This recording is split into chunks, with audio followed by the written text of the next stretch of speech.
Hello बच्चों, let's read this question. This question says a couple has one, two or three children with these probabilities 1 over 4, 1 over 2 and 1 over 4 respectively. Probability of couple having exactly 4 grandchildren is such a type of society is P over Q. Then sum of digits of Q equals where P and Q are co-prime natural numbers. Here सबसे पहले इस question में जो हमारे पास की concept use होना है वो ये है कि सबसे पहले तो हमें कंडीशनल प्रोबेबिलिटी का पता होना चाहिए that what conditional probability is. Secondly हमें P of A intersection B इसका कॉन्सेप्ट पता होना चाहिए. So first of all if we talk about conditional probability, so इसको हम बेसिकली डिनोट कैसे करते हैं? इसको डिनोट करते हैं एज लेट ए और बी दो इवेंट्स हैं तो ए अपॉन बी ऐसे डिनोट करते हैं. अब इसका मतलब क्या होता है? सो इसका मतलब होता है कि probability of A given that B is true, probability of that A is occurred when B is already occurred. It means is that. Next, what is A intersection B? So A intersection B का होता है कि probability of A multiplied by probability of B. So these two probabilities, इसके बारे में अगर हमें knowledge होगी तो हम ये sum solve कर पाएंगे. So now what's given in the question?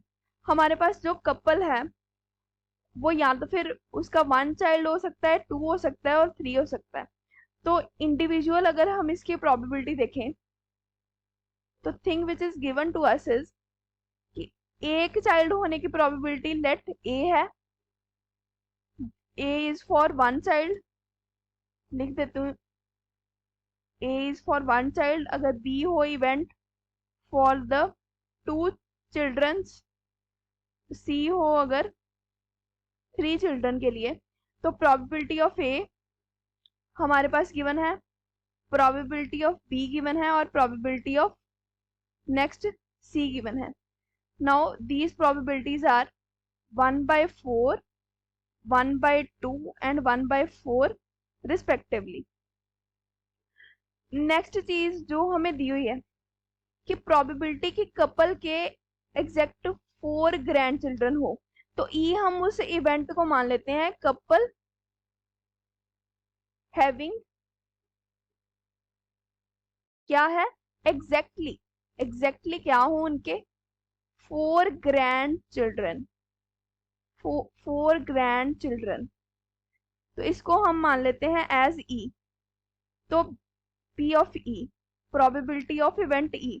तो प्रोबेबिलिटी अगर इवेंट ई का निकालना है तो ये हम कैसे निकाल सकते हैं? अगर हम प्रोबेबिलिटी ए इंटरसेक्शन ई लें, next probability B intersection E लें, last probability C intersection E लें. तो अगर हम इन सभी प्रोबेबिलिटीज का सम कर दे तो एंड में तो हमारे पास क्या बचेगा? प्रोबेबिलिटी ऑफ ई ही बचेगा. तो इसका ये बेसिक फॉर्मूला हमारे पास जनरेट हो रहा है. नेक्स्ट, जैसा कि हम पहले डिस्कस कर चुके हैं that probability of A intersection B is equal to probability of A into probability of B. अभी प्रोबेबिलिटी ऑफ ए इंटू यहाँ पर प्रोबेबिलिटी ऑफ ई क्या आ जाएगा? Probability of E given that A. अभी ये कंडीशन बन जाएगी ना, ए इंटरसेक्शन ई ले रहे हैं लेकिन ई के साथ ए भी चल रहा है, तो probability of E such that A is true. बाकी सिमिलरली दूसरी भी लिख देखते हैं, probability of B given that B is true. Next, probability of E given that B is true. Next, probability of C given that probability of E given that C is true. तो ये हमारे पास एक जो है simple formula बन रहा है. Now हमारे पास ये वैल्यूज सभी हैं प्रोबेबिलिटी ऑफ ए बी और सी की. नेक्स्ट ये वैल्यूज हमें देखनी है. तो सबसे पहले अगर हम बात करें, अगर हमें कैलकुलेट करना हो here probability of A into probability of E given that A, तो प्रोबेबिलिटी ऑफ ए हियर 1/4 है। अभी ए का मतलब क्या है, probability of having one child, और कोई भी कपल है उसके मैक्सिमम कितने चाइल्ड हो सकते हैं, एक कपल के मैक्सिमम 3 चाइल्ड हो सकते हैं। तो इस केस में तो 4 ग्रैंड चिल्ड्रन उसे आ ही नहीं सकते, बिकॉज एक कपल के, ये कंडीशन कपल के लिए दी हुई है कि कोई भी कपल के मैक्सिमम 1, 2 और 3 चिल्ड्रन हो सकते हैं, तो 4 ग्रैंड चिल्ड्रन तो आ ही नहीं सकते। इट मीन्स कि ये केस तो वैसे ही 0 के इक्वल हो जाएगा, इसकी तो वैल्यू 0 आ जाएगी। Next probability of B, next probability into probability of E given that B is true. So अभी अब हम बी का केस डिस्कस करेंगे। तो बी ऐसा केस है जिसके पास 2 चाइल्ड हो सकते हैं।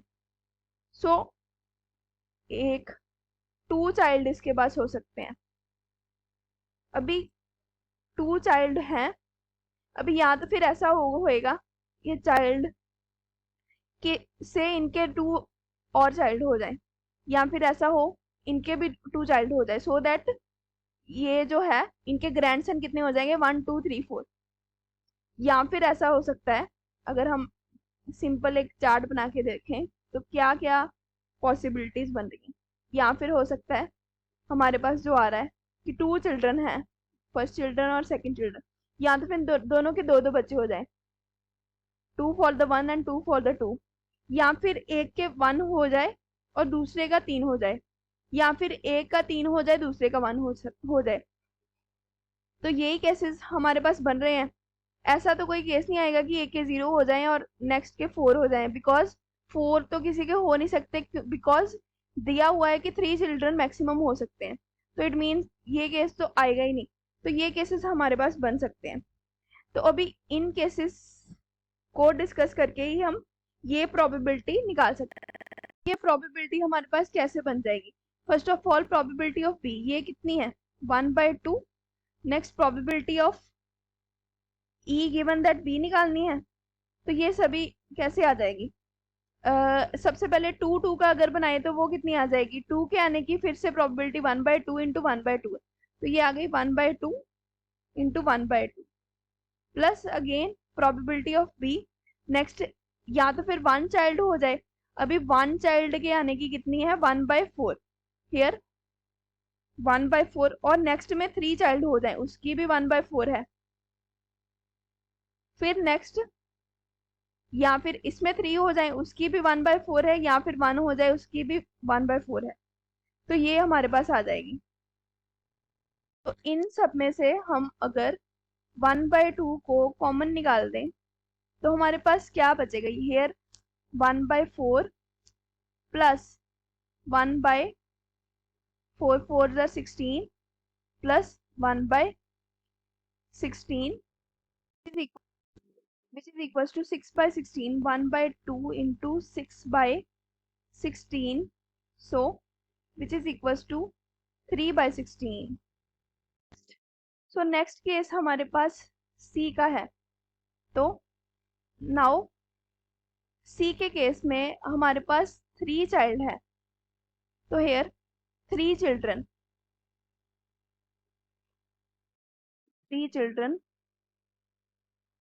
1, 2, 3।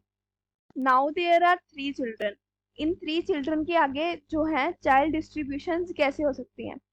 तो मैक्सिमम एक कपल का एक का कितना हो सकता है, 3 हो सकता है। तो इसमें से कौन से कॉम्बिनेशंस बन सकते हैं, तो या तो फिर ऐसा हो सकता है कि पहले 2 कपल्स के 1, 1 और लास्ट के 2, या फिर 2, 1, 2, या फिर 1, 2, 1। सो यही कॉम्बिनेशन आ सकती हैं। 4 से मैक्सिमम तो वैसे भी एक्सीड नहीं करने, तो बाकी तो कॉम्बिनेशन अगर हम 2, 2, 2 की ले तो वो तो वैसे ही रिजेक्टेड हो जाएगी, बिकॉज ऐसी कॉम्बिनेशन हमने ले ली नहीं है जो 4 से ज़्यादा एक्सीड कर रही हैं। तो इस केस में जो हमारी प्रोबेबिलिटी है that is P of C into probability of probability E given that C is true. So ये हमारे पास कितनी आ जाएगी, so first of all probability of C 1 by probability of C हमारे पास 1/4 दी हुई है, तो 1/4 और फर्स्ट केस है 1 1 और 2 का, तो ये कितनी आ जाएगी 1/4 इंटू 1/4 इंटू 1/2 ऐसी आ जाएगी। एक 2 है और 2 1 1 है, तो हर केस में ऐसा ही होगा। इट मीन्स कि इसके साथ वाले केस बन कितने रहे हैं total 1 2 3, here first second third, तो इट मीन्स इसको हम किस चीज से मल्टीप्लाई करेंगे 3 से। अभी प्रोबेबिलिटी हमने निकालनी है तो सबका प्लस करके आएगा, तो इसमें से सबका प्लस करके जो हमने वैल्यूज निकाली, इसकी तो 0 आ गई थी, इसकी वैल्यू हमारे पास 0 थी, बी की हमने निकाली थी 3/16, इसकी 3/16 आई थी, और इसकी भी हम अगर कैलकुलेट कर लेते हैं तो इसकी वैल्यू हमारे पास आ जाएगी 3/128, 3/128। तो हम टुगेदर इन वैल्यूज को अभी पुट कर देंगे तो टोटल प्रोबेबिलिटी हमारे पास निकल जाएगी। तो रिक्वायर्ड प्रोबेबिलिटी की वैल्यू हम निकाल लेते हैं। Here required probability is equals to here 3/16 plus 3/128, which is equals to 27/128. So here this is the probability. Now P and Q, ये किसके इक्वल आ गई वैल्यू, P अपॉन Q के इक्वल। here P की value है 27, Q की value है 128। Now P and Q ये आपस में को प्राइम नेचुरल नंबर है, दोनों ही नेचुरल नंबर है। को प्राइम इसलिए है बिकॉज इनका 1 के अलावा और कोई भी HCF कॉमन नहीं आ रहा। हमने अभी निकालना क्या है, हमने निकालना है sum of digits of Q। Now sum of digits of Q ये कितना आ जाएगा, sum of digits of Q is equals to, here Q is 128, 1 plus 2 plus 8, so here 11 is the required answer for the sum of digits of Q. I hope you understand this question well. Best of luck.